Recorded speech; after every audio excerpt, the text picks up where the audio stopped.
The summer of 2003 began quietly for Sheriff Daniel Harlow of Red Mesa County, New Mexico. The kind of slow, sunburned season when time itself feels half asleep. 17 years into his career, Harlow was known as the kind of sheriff who didn't rattle easily. He'd seen just about everything a small desert county could throw his way: missing hikers, wildfires, meth labs in the backcountry, and had learned to rely on patience, logic, and the occasional stiff drink. By July 10th, nothing about the day stood out.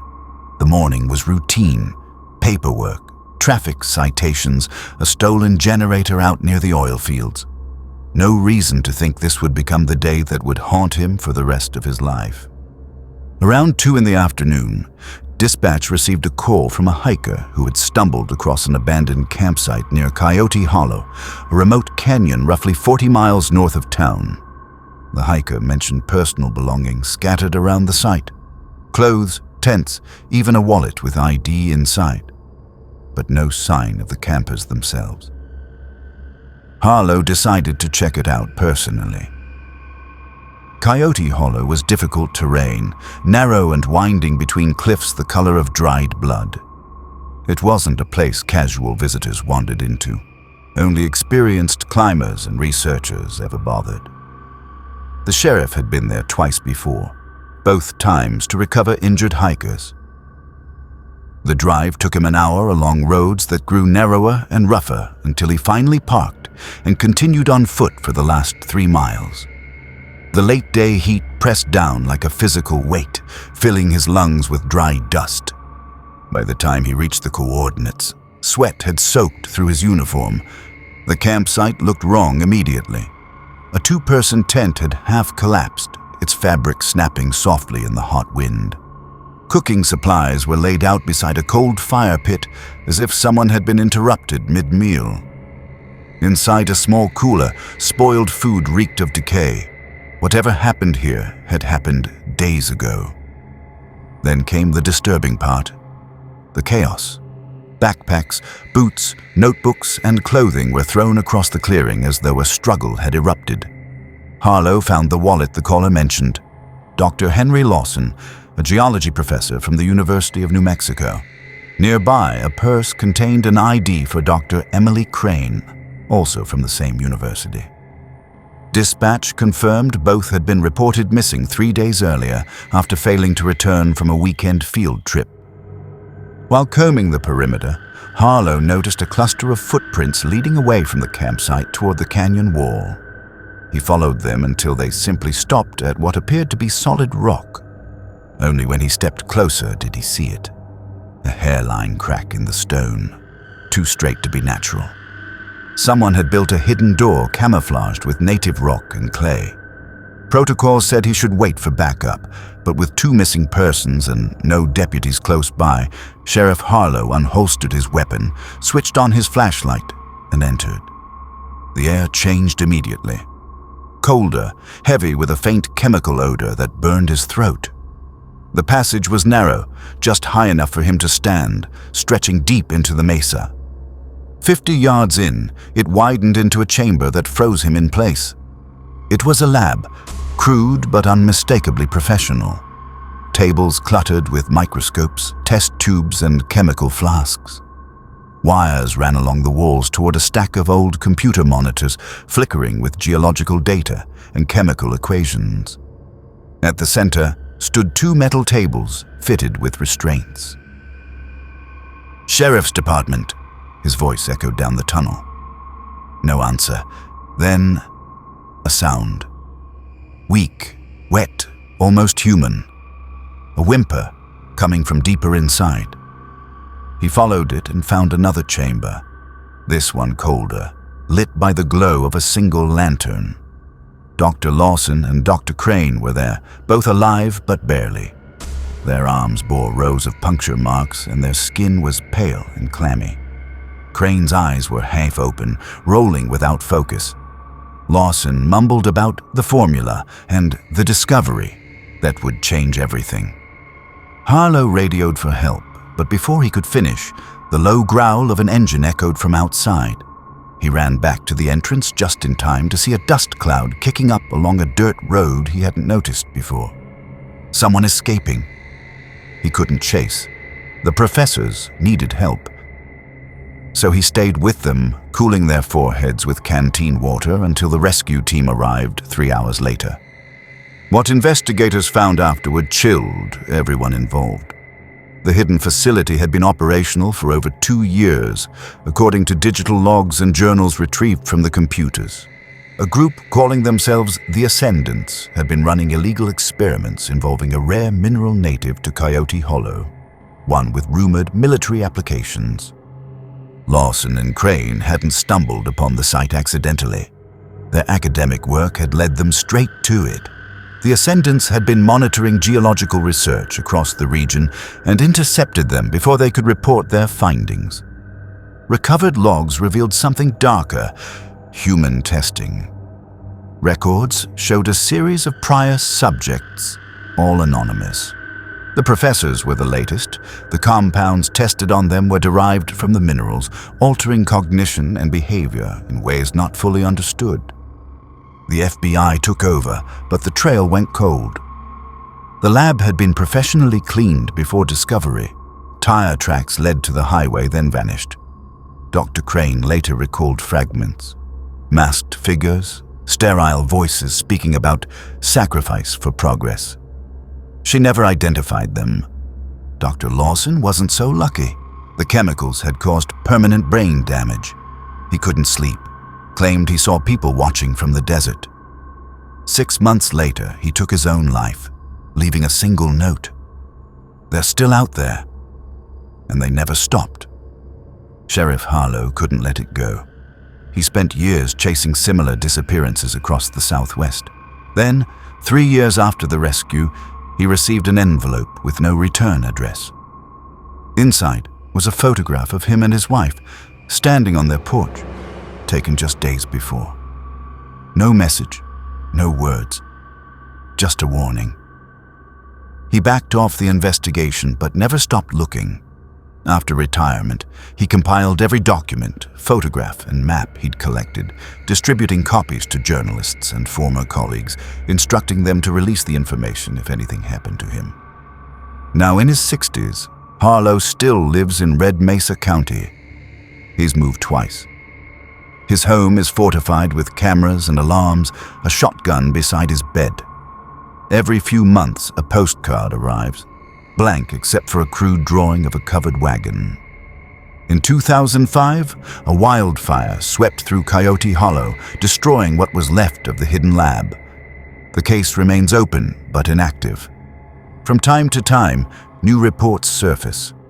Secret facilities, strange equipment found buried under desert stone.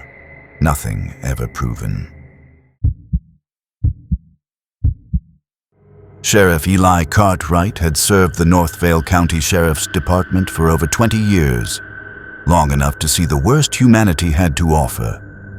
The county stretched across the frozen wilderness of northern Oregon, a place where silence and snow could swallow a man whole. He'd seen hunting accidents, family tragedies, and the kind of quiet violence small towns like to pretend doesn't exist. But nothing in his long, weary career had prepared him for the night of February 6th, 2019, the night everything changed. The call came in just after midnight. A motorist had reported seeing a pair of headlights veer off Highway 42, near the old Red Willow estate, about 30 miles from town.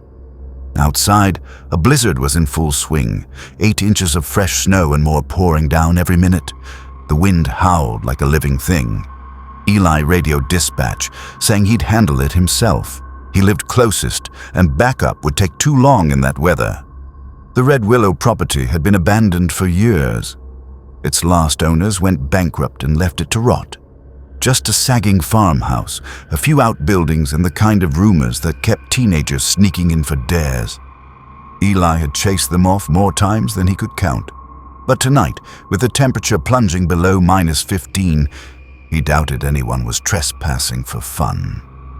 The sheriff turned onto the narrow access road, tires crunching through untouched snow, until his headlights caught the glint of fresh tracks. They led through the pines to a silver sedan, its hood crushed against a tree trunk. The driver's door hung open. Snow was already piling on the seat. No driver in sight. Eli radioed in the plate number and grabbed his flashlight. The cold hit him like knives as he stepped out, wind shrieking through the trees. A single set of footprints led away from the car, toward the farmhouse. They were uneven, dragging. Whoever made them was hurt. The two-story house loomed through the storm, black against the swirling white. Most of the windows were boarded up, but one faint light flickered upstairs. Candlelight, maybe. The front door was slightly open, snow drifting inside. "Sheriff's Department," Eli called, voice echoing. "Anyone in here?" "I'm here to help." Silence. The air inside was as cold as outside, thick with the smell of rot and something else. Metallic. Familiar. Blood. His flashlight beam swept across dusty floors, and footprints, not just one set. Several overlapping, twisting through the hallway. Some days old, others disturbingly fresh. It didn't make sense. No one should have been out here, not in this storm. Eli called out again, louder. The house groaned in reply, timbers settling under the weight of snow. He cleared the first floor, empty rooms, torn wallpaper, broken furniture. The prints led to the staircase. Just as he reached the bottom step, his radio crackled. "Sheriff, dispatch." That vehicle comes back to a David Mercer, reported missing 3 weeks ago in Portland. Eli froze. 3 weeks? But the tire tracks were fresh, an hour old at most. "Copy that," he said quietly. "Send backup to my location. Possible connection to a missing person. 10-4, but units are 40 minutes out. Roads are closing fast. He should have waited. He knew that. But the idea of someone bleeding out in the cold pushed him forward. Each step creaked beneath his boots as he climbed. The second-floor hallway stretched out before him. 4 doors, darkness at the end. The flickering light came from the last room on the right. The metallic smell grew thicker. The door was cracked open. Eli nudged it wider with his foot, gun raised. "Sheriff's Department, show yourself." The beam of his flashlight fell on a chair in the center of the room, facing away from him. Candles surrounded it in a perfect circle, their flames bending in the draft. On the chair sat a police radio scanner, quietly crackling with patrol updates from his own department. And on the walls, photographs. Hundreds of them. Eli stepped closer, his breath catching in his throat. Every photo was of him. Eli Cartwright on patrol, Eli at the grocery store, Eli mowing his lawn, Eli sleeping through the window of his own home. Between the photos were others. People from town, some familiar, some missing. Faces circled in red ink. A county map covered one wall, dotted with marks drawn in something brown and flaked. Dried blood, maybe. The Red Willow property was circled again and again. A creak sounded behind him. Eli spun around. Too late. Something heavy slammed into his shoulder. His gun flew from his hand, skidding across the floor. Pain tore through him as he stumbled back, flashlight swinging wildly. A figure stood in the doorway, tall, steady, face hidden in the dark. "Been waiting for you, Sheriff," a voice said. It was low, familiar. "I figured the storm might keep you home," the stranger continued. "But you're predictable. Always chasing calls near your cabin." Eli's blood ran cold. Hardly anyone knew about that cabin. The figure stepped into the light, and Eli's heart nearly stopped. It was Travis Boone, a former deputy he'd fired 5 years ago for assaulting a suspect. "Travis, what the hell is this?" Boone gestured at the photos. "This," he hissed, "is what happens when you take everything from a man. I watched you live your life while you ruined mine, watched every move, every breath. You think I didn't plan for this?" The knife in his hand gleamed in the candlelight. Eli tried to reach for his gun, but his injured arm wouldn't cooperate. Boone kicked the weapon farther away. "Those people you've been searching for," Boone said, his eyes wild. "They wronged me too."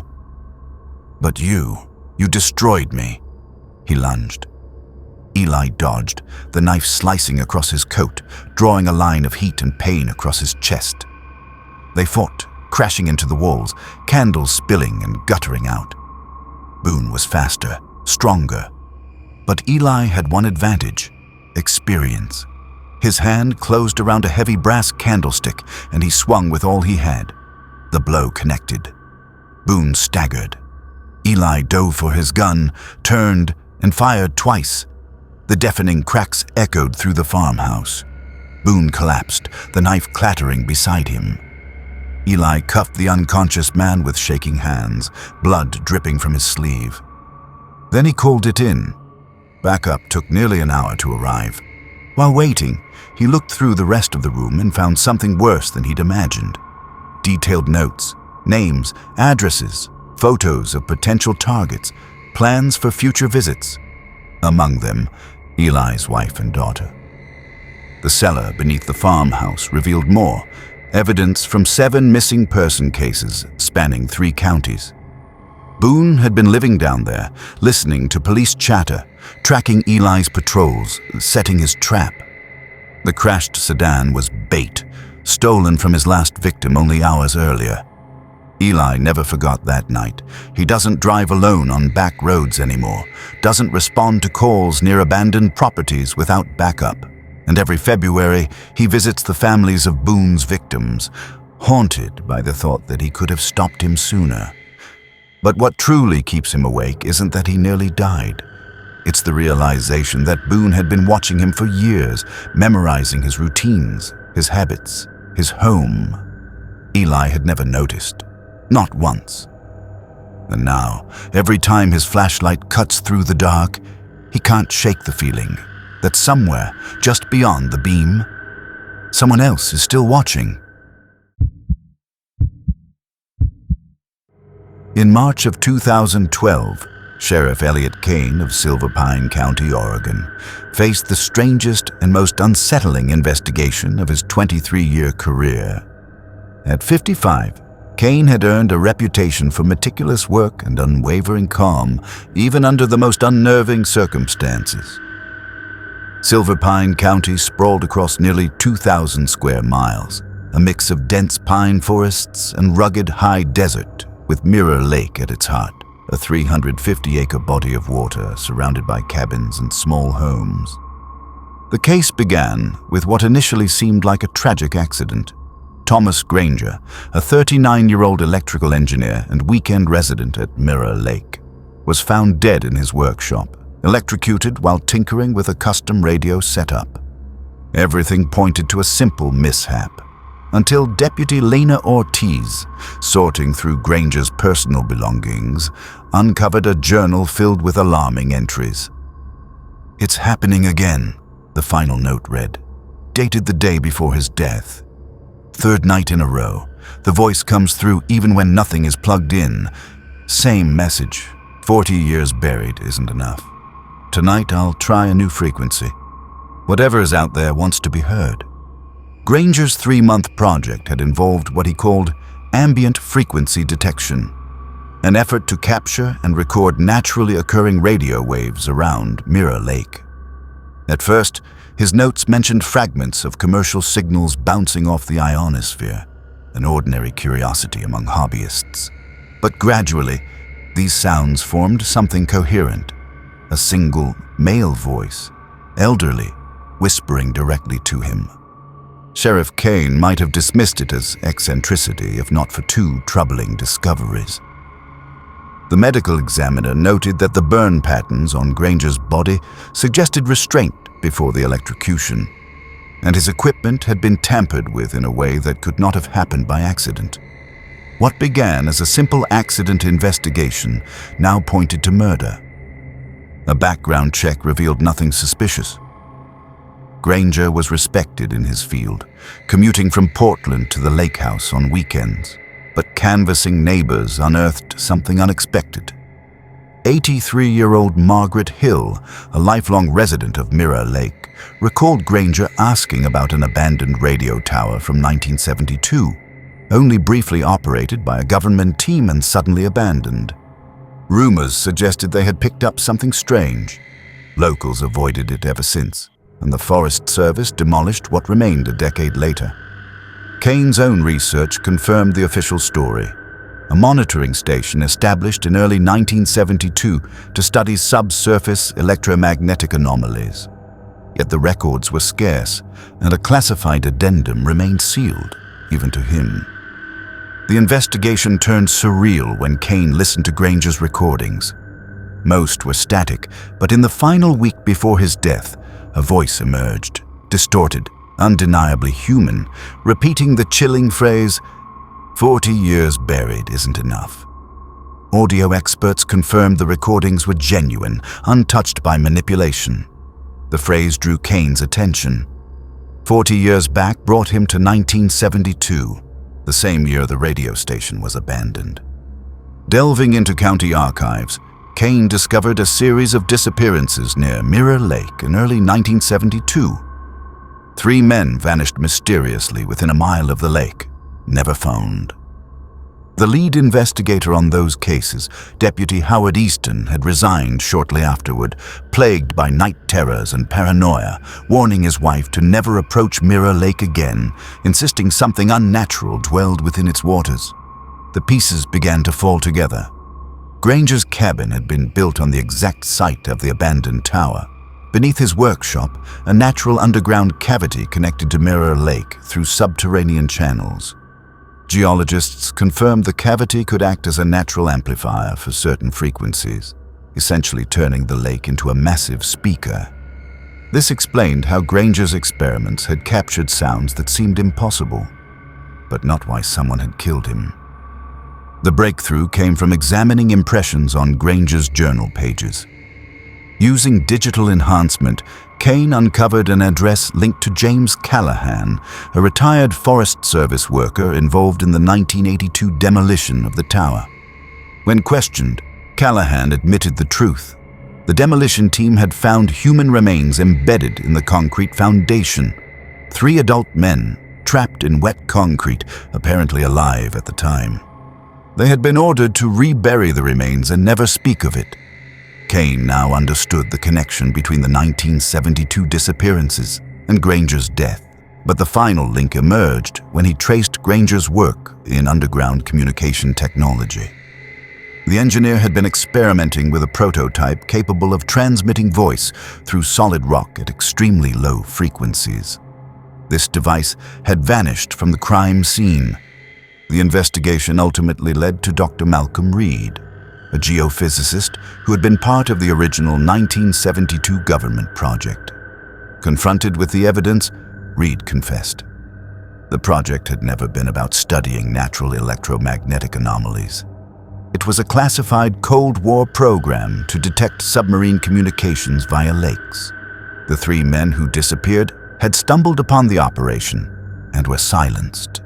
When Granger unknowingly recreated similar experiments decades later, he reached frequencies that stirred forces, natural, unnatural, or both, that should have remained undisturbed. Reed was arrested and sentenced to life without parole. The remains of the 3 men were finally recovered and identified, giving closure to families haunted for decades. Mirror Lake itself remained scientifically remarkable. Its unique geology and cave system could indeed amplify sounds in ways that seemed otherworldly. Sheriff Kane filed his final report, noting, "What began as a Cold War secret became a decades-long cover-up that claimed 4 lives. Natural phenomena served only to amplify very human crimes. Even now, the clarity of the voice captured by Granger remains unsettling. Some things we are never meant to hear, and some truths are far darker than mere acoustics."